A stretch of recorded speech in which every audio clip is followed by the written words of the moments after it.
A young lady in the room whose educational bona fides are unquestioned. Oh, yeah. Miss Jane Smith is here. Let's see. Longtime area educator, and you were a state legislator, and you were on the BESE board for a while.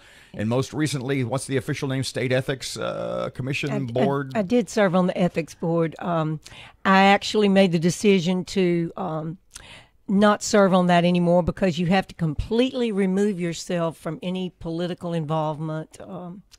And being and politically that just involved wasn't in my DNA. is too much fun. So, Jane, you were principal at Houghton High when TOPS was created. When it was the Taylor plan became law in 1989. But I know you have a lot of history about all of its changes, what the purpose of it was, etc.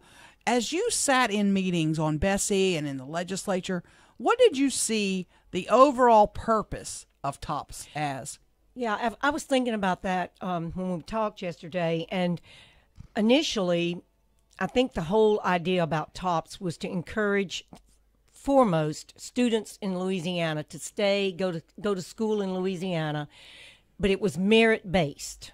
That's how it began. It was merit-based. And it had an income cap in the early days. I think it did. is that legit? It was means tested early on? Yes, but I think what the idea with the Taylor Foundation was that it was to encourage those students that may be in middle income to lower income to work hard, to stay in the state, and to try to have tuition paid through this endowment. Excuse me, let me make a designation. Early on, it was not the massive bureaucratic state-run funding for college it is now. It was privately endowed, right? Right, and I think around between 96 and 99, it was before I got to the legislature, around the year 99 was when they started measuring the funding that was being, the revenue that was going toward TOPS, and the number of students that were using TOPS, and how tuition was increasing. So look, if you want your phone to start ringing as a legislator, just have someone start talking about cutting TOPS. People know what TOPS is. They think it's great. They want their child to work hard to get it. But at some point, it's become almost unsustainable. We're spending $300 million a year on TOPS. When you hear the governor talk about cutting TOPS 80%, help me out with this. And I know maybe you're not his BFF, but is he BSing us? Is it a threat? Or do you really think cutting TOPS 80% is something he's really considering? And let me throw this on top of that. Would that be the worst thing in the world? To cut TOPS? Yeah. It would be the worst thing in the world for many legislators to have to talk to their constituents about that. But let me remind y'all, go back to 2017. 2017 was the first time that TOPS was not fully funded since the Louisiana legislature became involved in it. The first time was 2017, and 70% of TOPS had been cut. You probably remember that because there were a lot of calls being made at that time too. But it was restored by the House of Representatives through the appropriations budget, the appropriations committee. It was restored in 2018. Well, that helped families who thought, well, y'all promised me you were going to do this, and then all of a sudden things change in the middle of the ball game. So it was restored. To me, I don't think that TOPS will go by the wayside, not at all. And I think it is a good thing.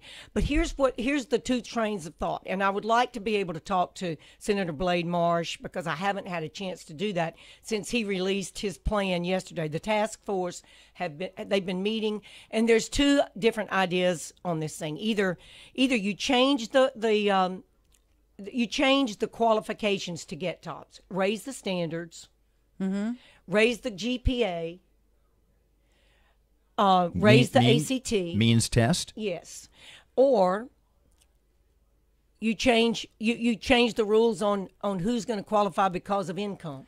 What about for the students who have wasted TOPS funding? Well, should we have some requirement that be paid back if you don't meet these standards? That's been talked about. I sat on the education committee when I first came to the legislature, and there was always TOPS bills trying to get a hold on who are we, how are we best using this money? Are we wasting money? How many students are getting TOPS their first year and not even making it. And Matt to a says go sophomore. to Baton Rouge and drink for a semester. Yeah, they go and they're not successful.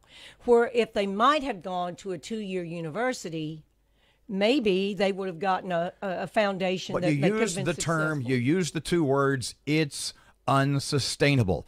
And those two words, it's unsustainable, are not anything that most politicians will ever pay any attention to.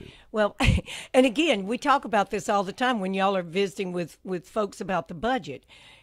If you're a member of a country club where you play golf and every year it gets more and more and more expensive and it's unsustainable, then you've got to make some decisions about how, if you want to continue to play golf at that country club, then you're going to have to figure out how to sustain it. You're going to have, and so do we raise revenue to as a revenue source that's going to be dedicated to tops, or do we say, okay, it's not going to be just merit based. We're going to look at being needs based. I want to remind y'all of something. The Pell Grant scholarships are available to students who are underprivileged, who are disadvantaged economically, but make the grades. So the bottom line is the state of Louisiana, and I think this is a legit question given our financial situation. You got to ask yourself, do people who have an income of $500,000 a year, should their kids get TOPS money? Well, and they probably... Well, let me just say this, $500,000 a year, and they've got 5 children, and they want them to stay in Louisiana, and they see that as one way that they do receive some of their tax dollars back. That's the argument you'll hear from them. Yeah, why don't I get my share back? Well, I'm paying the income tax, now why don't I get Let the mine? childless people speak up. Yeah. You know, I'm paying school taxes. Yeah. I'm paying TOPS taxes. Yeah. I'm paying blah blah blah. Jane, can you hang on? Because let me ask you this magic question before the break. Okay. If you have a magic wand, don't answer it now, and you can fix TOPS, what does longtime educator, state leader Jane Smith do? Well, you hear what I've got to ask, and it'll be far more articulate than my